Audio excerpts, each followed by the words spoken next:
جو ارواح ہیں ان کے مقامات مختلف ہوتے ہیں. بعض ارواح جو ہے وہ مقام سجین پر ٹھہرائی جاتی ہیں اور بعض مقام علیین پر فائز ہوتی ہیں. اب سجین یہ نیم ہے اسلامک، یعنی ایک پلیس کا نیم ہے جہاں پہ ان کو ٹھہرایا جائے گا. اور اسی طرح علیین، مالا اعلیٰ علیین، وہاں جو ہے وہ مومنین کی ارواح جو ہے وہ ٹھہرائی جائیں گی.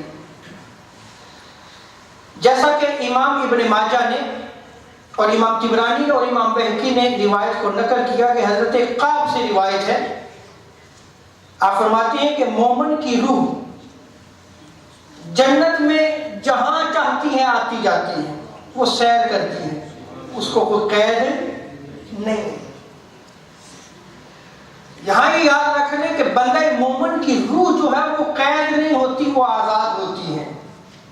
اور یہ ہمارا عقیدہ اور بلیو ہے. اور قاضی ثناء اللہ پانی پتی رحمۃ اللہ تعالی علیہ نے لمن یقتل فی سبیل اللہ اموات، اس آیت کریمہ کے تحت جو ہے وہ آپ نقل فرماتے ہیں کہ جو شہداء ہیں جو اللہ کی راہ میں مارے جاتے ہیں، تم انہیں مردہ نہ کہو، تم انہیں مردہ نہ کہو. اس آیت کریمہ کے تحت وہ قاضی ثناء اللہ پانی پتی رحمۃ اللہ تعالی فرماتے ہیں کہ جو اولیاء کرام ہیں، جو شہداء ہیں، یہ جو دنیا میں موجود ہوتے ہیں ان کی وہ مدد کرتے ہیں،